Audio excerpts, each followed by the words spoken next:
Salut YouTube! Aujourd'hui, je veux parler de la vie de travailleur autonome et je m'excuse d'avance si l'éclairage change en cours de vidéo. J'ai un peu mal timé mes affaires et le soleil commence déjà à descendre, alors j'ai un éclairage de fortune et j'espère que ça va fonctionner pour enregistrer cette vidéo au complet. Je suis pigiste depuis pas mal toujours. En fait, dans ma vie professionnelle, je n'ai eu qu'un seul vrai emploi et je l'ai eu pendant moins d'1 an. J'ai vite réalisé que la vie de pigiste et maintenant d'entrepreneur, c'était vraiment le seul choix logique pour moi. J'ai jamais vraiment eu à me questionner, c'était vraiment une évidence. Puis avec tout ce qui s'est passé dans la dernière année, je pense qu'il y a de plus en plus de gens qui se posent des questions par rapport à leur avenir professionnel, que ce soit un vrai choix, c'est-à-dire qu'ils réalisent qu'il y a des choses qu'ils n'aiment pas dans leur emploi, ou que ce soit un petit peu la vie qui les a forcés à faire ce choix-là, parce que malheureusement, beaucoup de personnes qui ont perdu leur emploi au cours de la dernière année, ça les force un petit peu à repenser leur vision de la vie professionnelle. J'avais donc envie de parler de tout ce qui vient avec le fait d'être travailleur autonome, travailleuse autonome et d'essayer de démystifier ça un petit peu, de voir c'est quoi les difficultés qui viennent avec ce choix, mais c'est quoi les bons côtés également. Alors j'espère que ce sujet va vous plaire. Comme je disais, moi je n'ai eu qu'un seul vrai emploi, c'est-à-dire j'ai seulement fait du 9 à 5 une seule fois dans ma vie. Quand j'ai terminé l'école, j'ai eu une offre d'emploi que j'ai acceptée. Je pensais vraiment que c'était le début de ma vie d'adulte, que c'était un job que j'allais garder toute ma vie et j'ai réalisé bien vite que ce n'était pas du tout pour moi. Alors j'ai quitté mon emploi en septembre 2012 et je n'avais pas de plan B. J'étais juste, avec tout ce qui s'était passé dans la dernière année, j'avais perdu mon frère, j'avais eu 25 ans, j'étais très confuse par rapport à ma vie, j'avais besoin d'une porte de sortie, je l'ai eue. Je suis partie en vacances, je suis partie en voyage 6 mois en Australie. Si vous suivez mon blog, vous savez l'histoire, je suis revenue endettée, mais j'avais une certitude quand je suis revenue que je ne voulais plus jamais avoir de vrai job. Au début, par exemple, vu que je n'avais pas de plan, je savais pas du tout ce que je faisais, c'était pas facile, même que j'ai terminé l'année 2013 en ayant une job-in au salaire minimum. C'était pas un plan en avant, là, on s'entend, je venais d'avoir une vraie job d'universitaire, je mets vraiment des guillemets à tout ce que je dis, et je me retrouve une job au salaire minimum dans une usine.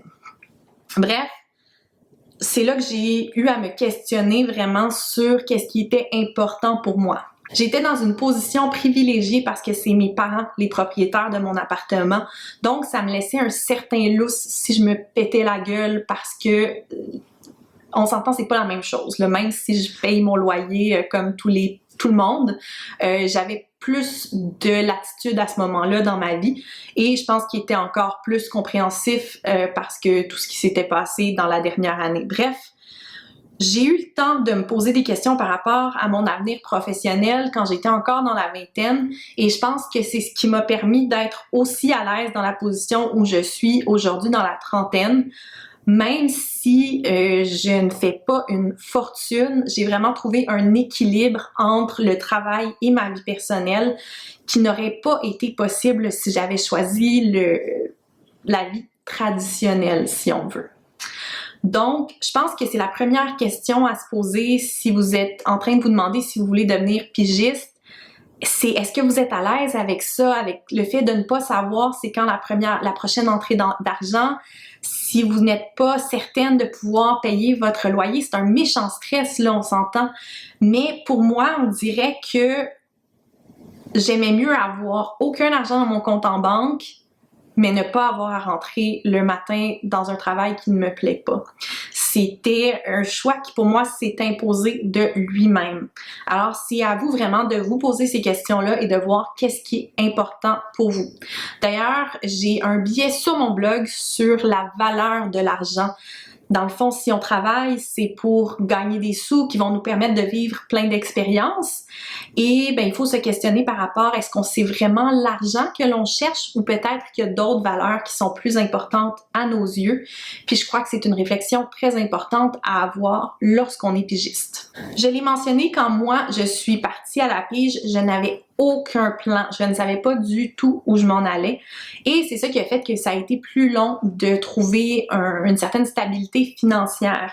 Si toi, tu as un plan, puis je recommande, si tu as déjà un emploi puis que tu penses le quitter, c'est de faire un plan, de faire des prédictions financières. Je sais que c'est pas sexy ce sujet-là, mais si tu es capable de faire des prédictions financières, de voir tu aurais besoin de combien de clients, de combien de temps à travailler pour pouvoir accoter le salaire qu'il te faut, peut-être le salaire que tu fais actuellement, peut-être un salaire différent, c'est super important. Comme ça, tu n'auras pas le stress financier que moi j'ai eu à mes débuts. Quand tu travailles à ton compte, c'est méga important d'avoir un fonds d'urgence.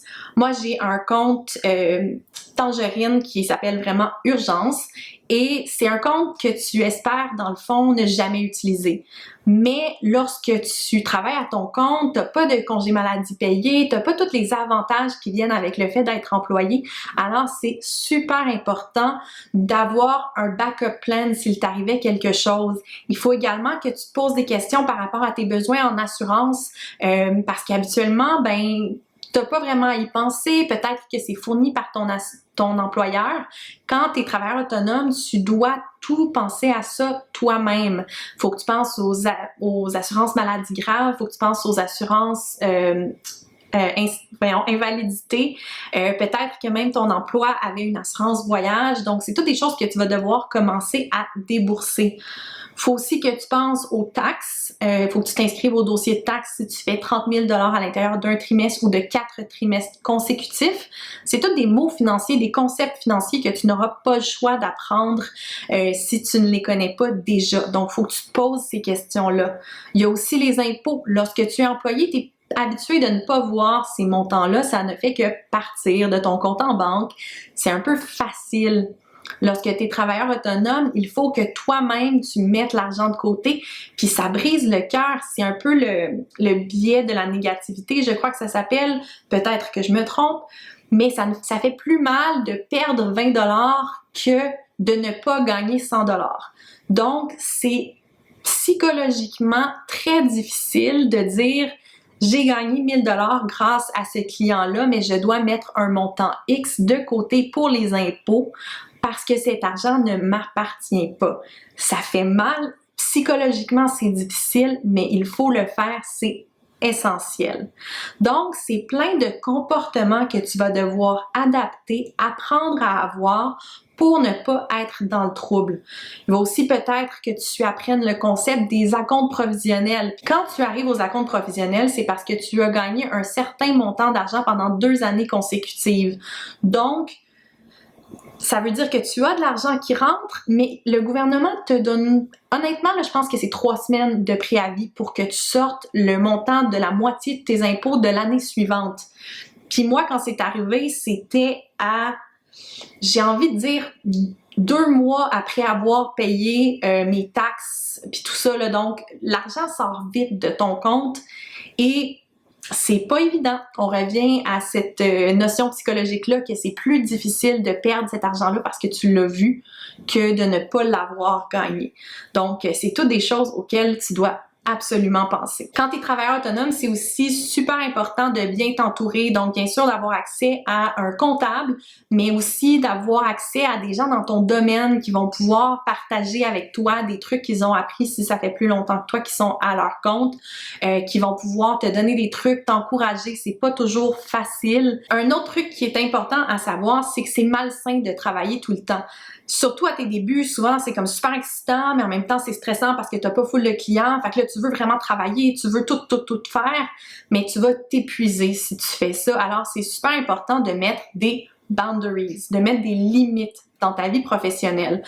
Et c'est surtout difficile au début, surtout quand tu travailles à la maison, il y a comme pas de démarcation entre ta vie privée et ta vie professionnelle. Mais il faut en faire.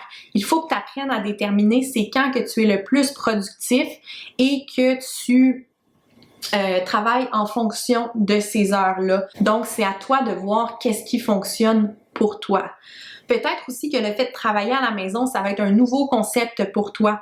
Moi, je ne peux pas travailler sur mon lit, sur mon sofa. J'ai vraiment besoin de me mettre dans ma zone, à mon bureau. C'est pas évident au début, tu essayes plein d'affaires. Quand on a le droit, tu vas dans des cafés, tu travailles avec des amis, peut-être dans un coworking, peut-être que tu travailles sur ton sofa, un peu partout. Il faut que tu essayes plein d'affaires pour voir qu'est-ce qui fonctionne pour toi. Puis, à un moment donné, ça clique. C'est comme, OK, ici ma zone, sont ici mes heures, ça fonctionne, puis c'est là que ça devient vraiment le fun de travailler pour soi-même parce que, par exemple, moi, l'été, j'essaie de prendre une pause sur l'heure du lunch afin d'aller marcher. Je sais que je travaille mieux quand il fait soleil que quand il pleut. C'est super niaiseux, mais j'organise mon horaire en conséquence et ça fait toute la différence du monde. Un autre truc qui est super important à savoir, c'est que tu dois prévoir du temps pour toutes les tâches qui sont non facturables. C'est-à-dire, il faut que tu fasses des factures, il faut que tu démarches pour trouver des nouveaux clients, il faut que tu fasses des choses, par exemple, selon le type d'emploi que tu as, gérer ta présence en ligne, ça prend énormément de temps, mais c'est essentiel pour avoir de nouveaux clients. Il y a plein de choses comme ça qu'il faut que tu prévois dans ta semaine, mais il y a personne qui va te payer pour. À la limite, ça va te coûter de l'argent. Si tu dois faire réviser un contrat par un avocat ou une avocate, c'est toutes des choses auxquelles il faut penser. Donc, c'est encore une fois un ajustement parce que tu dois choisir le salaire qui te convient en fonction du fait qu'il y a un bon, je dirais un bon 10-15%, là, c'est pas scientifique, mais un bon pourcentage de ton temps que tu ne pourras jamais facturer à personne. C'est à prendre en considération. Quand j'ai commencé à être travailleuse autonome, j'avais entendu une règle qui m'est toujours restée en tête, c'est la règle du 30%. Tu ne devrais jamais avoir un client qui représente plus que 30% de tes revenus annuels parce que si jamais ce client-là te laissait tomber, ça pourrait faire une trop grosse drop l'année suivante. Puis moi, je l'ai vécu avec la pandémie, j'ai perdu énormément de contrats. Puis, parce qu'il était quand même balancé, j'ai réussi à m'en sortir, mais c'est pour certaines personnes, ça a été très difficile. C'est sûr qu'au début, c'est plus difficile. Tu dis oui à pas mal tout, tu te lances. Mais dès que tu arrives à pouvoir équilibrer les choses, c'est important de regarder la proportion que chacun de tes clients représente dans tes gains annuels. C'est sûr que je prêche pour ma paroisse, mais j'ai des outils sur ma boutique qui aident les travailleurs autonomes à se lancer parce que moi, je sais en tout cas que s'il y a quelque chose qui me fait regretter des fois de m'être lancée à mon compte, c'est toute la paperasse, toute la comptabilité, toute la partie qui me sort de la tête. J'aime pas les chiffres, ça m'intéresse pas. Gérer de la comptabilité, là, 1000 pieds par-dessus la tête, ça me tente pas. Alors, j'ai développé un système qui est un aide-mémoire pour travailleurs autonomes qui me permet de garder une trace de toutes mes entrées d'argent, de toutes mes dépenses également, puis d'avoir accès à certaines statistiques vraiment le fun par rapport justement aux proportions de chacun de mes clients ou de mes types de tâches. Fait que ça me permet vraiment de me faire une tête, de prévoir mon année, d'être à mon affaire avec un minimum de gestion. J'offre également aux abonnés de mon blog un modèle de facture parce que il y en a plusieurs en ligne, là, mais sont plus ou moins pratiques. En tout cas, moi, quand j'en cherchais un, je trouvais ça plutôt difficile. Alors, j'ai créé mon modèle de facture et je l'offre gratuitement aux abonnés. Donc, j'ai une formule d'abonnement sur mon blog de façon annuelle ou à vie qui donne accès à plusieurs exclusivités. Bien sûr, moi, je prêche pour ma paroisse. J'aime mes outils. Je les ai créés parce qu'ils répondaient à mon besoin. L'important, c'est que tu trouves une façon de fonctionner qui fonctionne pour toi. La raison pour laquelle j'ai choisi un outil Excel, c'est que je n'aimais pas l'idée d'être dépendante d'un logiciel si jamais il y avait un problème technique ou si jamais le logiciel, par exemple, n'était plus disponible au Canada d'une année à une autre. Je voulais pas trop m'être investie dans ce logiciel-là. Et aussi, j'aimais moins l'idée de partager des données qui sont quand même confidentielles avec un logiciel, même si c'est de la paranoïa totale de ma part. J'ai fini mon auto-promo, du moins, je pense. Bref, pour moi, être travailleuse autonome, c'est le meilleur choix possible pour toute la flexibilité que ça m'apporte. En temps normal, en ce moment, je serais en train de travailler sur le bord de la plage et pour moi, cette flexibilité-là, cette indépendance n'a pas de prix. J'ai fait un choix c'est-à-dire de faire moins d'argent pour avoir accès à cette liberté-là. C'est vraiment un choix personnel suite à une réflexion par rapport à mes valeurs et je pense que c'est très important de se poser ces questions-là si tu penses que peut-être être travailleuse autonome, c'est le bon choix pour toi. Alors, j'espère que ces réflexions t'ont aidé si tu penses peut-être devenir travailleuse autonome, entrepreneur, pigiste, peu importe ce que tu choisis, peu importe le mot que tu veux utiliser. D'ici là, si tu as aimé la vidéo, laisse-moi un petit thumbs up. Tu peux également suivre ma chaîne si ce n'est pas fait. Et on se revoit très bientôt dans une autre vidéo. Bonne journée!